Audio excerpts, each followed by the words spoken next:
How does a poor boy from a small town in Mexico rise to become one of the most feared drug lords in the world? This is the story of Nemesio Oseguera Cervantes, better known as El Mencho. He started with almost nothing and built an empire that has shaken Mexico to its core. But how did he gain so much power? Why can't the government catch him? And what makes him so dangerous? In this video, we're going to break it all down in simple words: his rise, his crimes, and why he's still free. If you're into true crime and cartel stories, make sure to subscribe to the Narco Files and hit the like button to support more deep dives like this. Early life and origins. Nemesio Ruben Oseguera Cervantes, known as El Mencho, was born on July 17, 1966, in Naranjo de Chile, a small town in Aguila, Michoacán, Mexico. He grew up in deep poverty and dropped out of school at a young age. In the 1980s, he crossed the border into the United States, ending up in California. There, he started dealing drugs on a small scale. In 1992, he was arrested in San Francisco with heroin and other charges. To protect his brother, El Mencho took the blame and served about 3 years in a U.S. prison before being deported back to Mexico. After returning home, he worked for a short time as a police officer in a small town in Jalisco. But he didn't stay in law enforcement for long. Instead, he joined the Millennio cartel, where he started doing security work and helping move drugs, getting his first taste of cartel life. Rise within the Millennio cartel. El Mencho slowly worked his way up in the Millennio cartel. He started as a trusted enforcer, gaining respect and power under the leadership of Ignacio Mencho Coronel, a big name in the cartel world. But everything changed around 2010 when Coronel was killed, and many top leaders of the Millennio cartel were arrested. This caused the cartel to break into pieces. El Mencho saw an opportunity and took charge of a group called Los Torcidos. This group later turned into the powerful Cartel Jalisco New Generation, or CJNG, in 2010. That moment marked the beginning of El Mencho's rise to the top. He was no longer just an enforcer.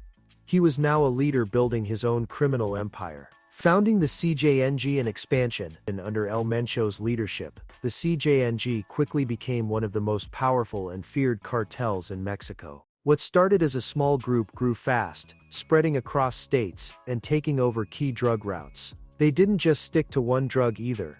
They moved meth, cocaine, fentanyl-laced heroin, and more. Their goal was clear: take the place of the Sinaloa cartel, which had started to weaken after El Chapo's arrest.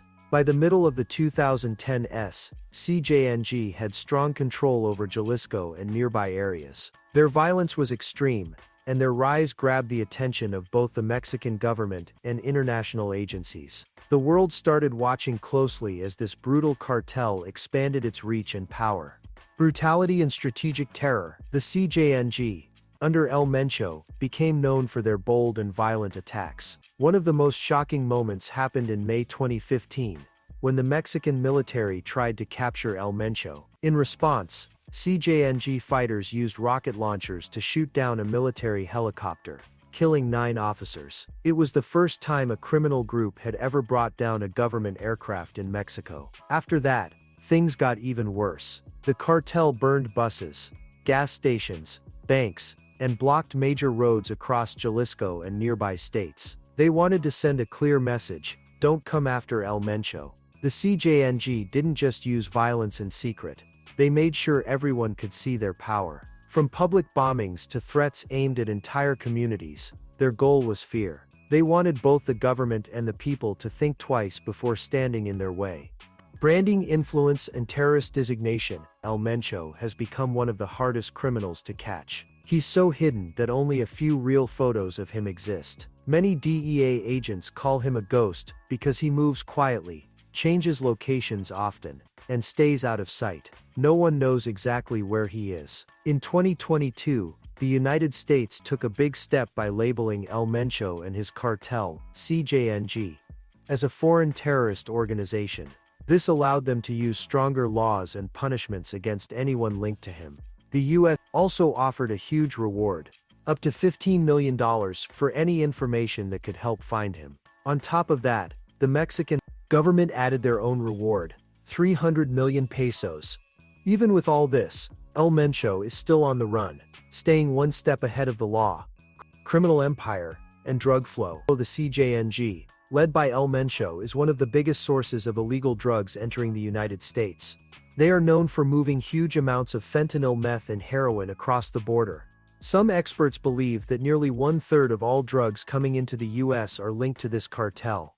This has made them a major target for both American and Mexican authorities. Mencho isn't just wanted for drug trafficking. He's also facing serious charges in the United States. U.S. federal courts have accused him of running a global drug network, planning murders, and using dangerous weapons. These charges show just how powerful and dangerous he has become over the years. With the rise in overdose deaths in the U.S., especially from fentanyl, the spotlight on Mencho and CJNG has only grown. He is now one of the top targets in the ongoing fight against global drug crime. Family and network. Mencho didn't build the CJNG alone. His family played a big part. His brother-in-law, Abigail Gonzalez Valencia, helped co-found the cartel and ran the financial side through a group called Los Queenies. In 2025, one of their close allies was sentenced to 30 years in prison in the U.S., showing how deep their network went. His wife Rosalinda Gonzalez Valencia also played a major role. She managed the cartel's money, businesses, and helped launder profits. She was arrested in 2018 and later sentenced in 2023. However, she was released early in 2025. Mencho's son, Ruben Oseguera Gonzalez, also known as Menchito, followed in his father's footsteps.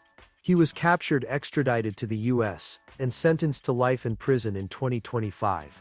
One of the charges against him was ordering the attack on a government helicopter. Together, this family formed the core of CJNG's power, and slowly, piece by piece, it's being taken apart. Health and rumors of death. In 2025, Mexico's Secretary of Security confirmed that Mencho is dealing with kidney failure. However, they said there's nothing new or life-threatening in his health reports. To take care of himself and his close people, Mencho reportedly built a private hospital deep in the mountains near Villa Purificación in Jalisco. This hidden hospital helps him stay off the radar while managing his condition. Over the years, there have been many rumors about his death, especially in 2022, but none of them were ever confirmed. The fact that the CJNG continues to operate strongly makes it clear that he is still alive and in control. U.S. authorities also continue to call him one of the most wanted fugitives in the world. Even though he's sick, Mencho remains a powerful and dangerous figure, hiding far from the public eye, but never forgotten by those chasing him. How he stays hidden. Believe Mencho hides in safe houses deep in the mountains and forests of Jalisco, Michoacán, and Colima. These areas are hard to reach, with rough roads and thick terrain. He's said to be protected by former soldiers who are now loyal to him, guarding him with heavy weapons. To stay hidden and keep the local people on his side, Mencho also offers support to small towns. He's known to help locals by giving them money, building things they need, or offering jobs. This builds loyalty and makes it harder for law enforcement to find him, because many people in those areas protect him in return. He also reportedly has help from corrupt officials, which allows him to stay one step ahead of the law.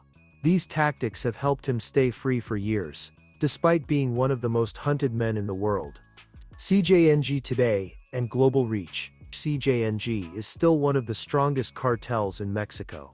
They move drugs not just to the US, but also to Europe, Asia, and Africa. Even after many leaders were arrested, the group stays strong, likely because of tight leadership. Legal actions and US crackdown. In March 2025, a top CJNG member was given a life sentence plus 30 years in a US court. The court also ordered over $6 billion in cartel money to be taken. Since 2015, the US has frozen Mencho's and his family's assets using the Kingpin Act. The myth versus the reality. Even with big rewards and help from other countries, Mencho is still free. Some say he's sick or even dead, but nothing has been proven. The CJNG keeps growing, which shows that either he's still leading or the group is strong enough to keep going without him. Why is Mencho still at large? Mencho is not just hiding, he's using tricks to stay safe. In 2023, he even faked his son-in-law's death to protect him, showing how good CJNG is at spreading false stories. He lives in remote mountain areas where it's very hard for police to reach. With the help of local people and corrupt officials, catching him is almost impossible. CJNG's setup also makes it strong. It doesn't depend on just one person. Even if one leader is caught or killed, the group can keep going. It's both organized and spread out, which helps it survive tough times and stay powerful. El Mencho's story is more than just one man. It's about fear, power, and the deep problems behind the drug war. From a poor farm boy to the boss of one of the most violent cartels ever, his journey shows how far someone can go when law, money, and power mix in dark ways. He's still out there, hidden, feared, and hunted. But why does he matter so much? How does his cartel impact not just Mexico, but places like the US too? If you want to understand more stories like this, from El Chapo to the rise of Los Zetas, subscribe to the Narco Files, hit like and ring the bell so you don't miss what's coming next. And let us know in the comments, what surprised you most about El Mencho's story.